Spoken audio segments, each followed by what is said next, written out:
सो है guys, I hope so आप बहुत बढ़िया होंगे और आप लोगों के एग्ज़ाम भी हो चुके होंगे या हो रहे होंगे।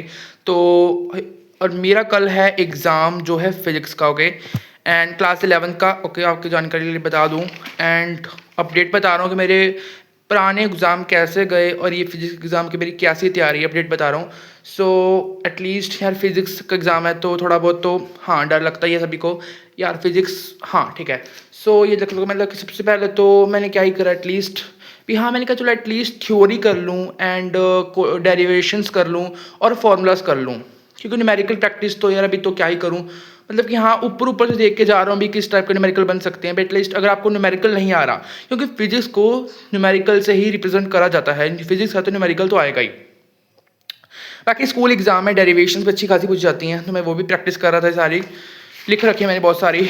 एंड सो मैंने कहा चलो एटलीस्ट न्यूमेरिकल नहीं आया, अगर न्यूमेरिकल आया तो मतलब कि मुझे कुछ नहीं आया भी कैसे सॉल्व हो रहा है, बट कॉन्सेप्ट पता लग रहा है या फॉर्मूला क्या होगा वो पता लग रहा है, बट आगे सॉल्व नहीं हो रहा, कुछ आगे लेंथ ही है, तो एटलीस्ट मैं कुछ फॉर्मूला लिख दूँ। एंड थ्योरी भी आ जाती कुछ कुछ, जैसे स्टेटमेंट करो थर्मोडायनेमिक्स रिलेटेड, मतलब थ्योरी भी आती है फिजिक्स एग्जाम में, न्यूमेरिकल्स नहीं आते स्कूल एग्जाम के लिए तो, और बोर्ड में भी अच्छे खासे डेरिवेशन और थ्योरी भी आ जाती है कभी कभी। एंड फिर मैंने थ्योरी और फॉर्मूलाज और डेरिवेशन को अच्छे से कर रहा हूँ ताकि मैं अच्छे खासे नंबर स्कोर कर पाऊँ। एंड अभी न्यूमेरिकल प्रैक्टिस की बात करिए तो वो सीधा कल पेपर में ही होगी। एंड अब आपको मैं थोड़ा सा बता देता हूँ, जैसे कि मैंने ये देखो कुछ कुछ मैंने कर रखा है, जैसे कि इक्वेशन ऑफ मोशन के मैंने डेरिवेशन कर रखी है, ग्राफिकल और कैलकुलस मेथड भी कर लिया, फिर मैंने पैरेललोग्राम और vector triangle law of vector addition कर लिया। एंड उसके बाद मैंने प्रोजेक्टाइल अच्छे से कर लिया, टाइम रेंज, ये टाइम रेंज, एंड उसके बाद ये हाइट का formula and law of linear momentum की डेरिवेशन, बैंकिंग ऑफ रोड बहुत इंपॉर्टेंट है गाइस, आप ही कर लेना अगर आपका एग्जाम नहीं हुआ तो। एंड ये banking of cyclic centripetal acceleration, ये motion in car in level road, फिर वर्क एनर्जी थ्योरी में अच्छे खासे लेवल की पूछी जाती है हर स्कूल में। मेनली देखा है मैं ना, जो इंपॉर्टेंट डेरिवेशंस है वही कर रहा हूँ, जो नॉर्मल स्कूल्स में मेरी हाफ ईयरली में भी आती है, और नॉर्मल जो मेरे एग्जाम हुए बच्चों के स्कूल्स के 11th के फाइनल, तो वहाँ में ऐसी डेरिवेशन आ जाती है नॉर्मली।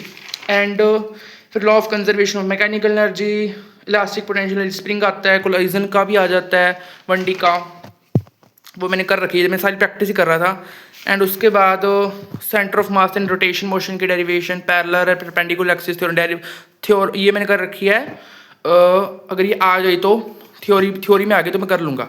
एंड उसके बाद एस्केप बहुत इंपॉर्टेंट है, escape velocity, orbital velocity, and second law of तो सॉरी हाँ कैप्लस लॉ भी हमने क्लियर कर लिया, हाइट का कर लिया मैंने, एंड हाइट का करने के बाद डेप्थ का कर लिया, and torque and angular momentum का, एंड बर्नौलीज थ्योरम भी अच्छी खासी इंपॉर्टेंट है, and pascal law terminal velocity, Kepler rice लिख रखा है, एंड एरियल लीनियर और वॉल्यूम, और ये इसका आपको पता ही होगा जो 11th में है, इंपॉर्टेंट है, और मेयर्स फॉर्मूला इंपॉर्टेंट अच्छा खासा, time period of simple pendulum की डेरिवेशन इंपॉर्टेंट अच्छी खासी, और ये तो उसका थोड़ा बहुत फॉर्मूला से डिराइव करना SHM से ऑसिलेशन से, एंड लैप्लेस करेक्शन, और ये कुछ तो है, एंड दैट्स इट। और ये आगे कुछ प्रैक्टिस कर रहा था। एंड थ्योरी मैंने मतलब कर रखी है बढ़िया से, एक एक चीज़ इंपॉर्टेंट थ्योरी जो आ सकते पेपर में, मतलब ऑलमोस्ट मैंने सारी थ्योरी कर रखी है। फॉर्मूलाज मैंने एक एक हर चीज़ प्रैक्टिस कर ली है, एक एक फॉर्मूला मैंने रट रखा है, एक एक फॉर्मूला में जाते हैं, एक डेरिवेशन मैंने कर रखी है, दैट्स इट, मैं बढ़िया स्कोर कर पाऊँ। एंड बाकी यही है, देख सकते हो यहाँ पे, मतलब पढ़ ही कर रहा था अभी तो मैं, देखो ये सारे शॉर्ट नोट फॉर्मूला शीट्स वगैरह वगैरह फिजिक्स की, तो ये मैंने कर लिया, शॉर्ट नोट्स भी, इसमें थ्योरी भी और फॉर्मूला शीट भी, और ये न्यूमेरिकल्स है, दैट्स इट, यही करूँगा मैं अभी तो, क्योंकि अभी तो न्यूमेरिकल प्रैक्टिस कैसे करूँ यार, टाइम तो हो ही चुका ऑलमोस्ट। एंड ये कुछ मैंने लिख रखा था भी, जैसे 16 मार्क्स के MCQ, ये वेरी शॉर्ट, कितने कितने नंबर के आएंगे, तो हाँ पता लग सके। एंड ये थोड़ा बहुत प्रैक्टिस कर रहा था। एंड गाइस थोड़ा सा, ये मेरी नॉर्मल कॉपी है, ना मैं पढ़ रहा था, ये वाली, ये देखो लिख रखा है। एंड मतलब कि आपको मैं एग्ज़ाम बताता हूँ मेरे पुराने एग्ज़ाम कैसे गए। सो फर्स्टली ये था इंग्लिश का एग्ज़ाम था, ये इतना लेंथी गाइस, बहुत ही लेंथी, ऐसा एग्ज़ाम मैंने एक्सपेक्ट भी नहीं करा था। ये केस स्टडी बहुत ही गंदी थी, बट मैं करके आया बढ़िया से। एंड जो क्लास 11th में जिनको इंग्लिश का एग्जाम हो चुका है तो उनको पता होगा कि नोट मेकिंग वैसे मैं करके गया था, सब हेडिंग फिर ऊपर मतलब कि फॉर्मेट पढ़ के गया था डियर सर से यूट्यूब से, एंड पीडब्ल्यू को मैंने देख लिया था बढ़िया से। एंड मतलब कि फिर मैंने मतलब कि समरी कैसे लिखनी है एंड टाइटल कैसे लिखना है, बट फिर भी मुझे बहुत ही गंदी थी। और बाद में पता लगा ये +2 के बोर्ड में मतलब कि नोट मेकिंग आ रखी है, इसलिए वही छाप रखी है हमारे स्कूल वालों ने। एंड बाकी तो मतलब लेंथी था और थोड़ा सा हल्का सा टफ साइड में भी मुझे लगा। ये एग्ज़ाम थोड़ा सा अच्छे खासे क्वेश्चन थे और उसके बाद था मेरा एडिशनल सब्जेक्ट है फिजिकल एजुकेशन का। ये जो केमिस्ट्री का है, केमिस्ट्री का बता देता हूँ। केमिस्ट्री के एग्ज़ाम में गाइस मैंने बहुत ही सिली मिस्टेक्स कर रखी हैं।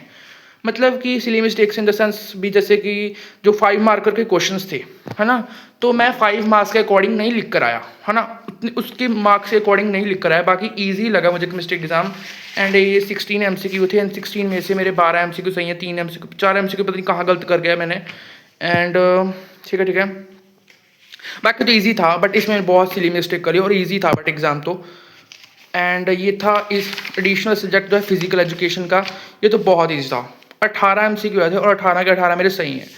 एंड इसमें तो मेरे 90 भी आ जाएंगे, 95 भी आ जाएंगे। बहुत ईजी था एग्ज़ाम, बिल्कुल ही नॉर्मल था, कर सकते थे। अभी कल है मेरा एग्ज़ाम जो है मेरा फिजिक्स का, एंड फिर लास्टली मेरा बायोलॉजी का एग्ज़ाम होगा जो होगा 9 मार्च को। तो अभी तो कल फिजिक्स एग्ज़ाम है। एंड मैंने अभी क्लास 12 जो 11th में बच्चे हैं स्टूडेंट्स हैं, तो वो भी जो +2 में जाएंगे 12th में, तो मतलब आप PW का नीट का लक्ष्य नीट 2027 और परिश्रम जो सिर्फ बोर्ड CBSE का है, वो आप बैच ले सकते हो, इनरोल कर सकते हो। मैं डिस्क्रिप्शन में कूपन कोड दे रहा हूँ, इसके आपको एक्स्ट्रा डिस्काउंट मिल रहा है, आप इसको यूज़ कर लीजिएगा। एंड मैं भी लक्ष्य नीट 2027 बैच को फॉलो करूँगा, तो बोर्ड्स के लिए भी। एंड मेरा टारगेट तो नीट है ही। एंड स्टिल अभी तो फिलहाल तो कल प्लस एग्ज़ाम है फिजिक्स का, एंड होप सो मेरा बढ़िया जाएगा। एंड और ये मेरे कुछ स्टडी टेबल है, देख सकते हो आप लोग, यहाँ पे बैठ कर मैं पढ़ता हूँ। ये कुछ तो है ना, तो ये कुछ स्टडी टेबल है जहाँ पे बैठ कर मैं पढ़ लेता हूँ थोड़ा बहुत। And that's all in this video, bye bye.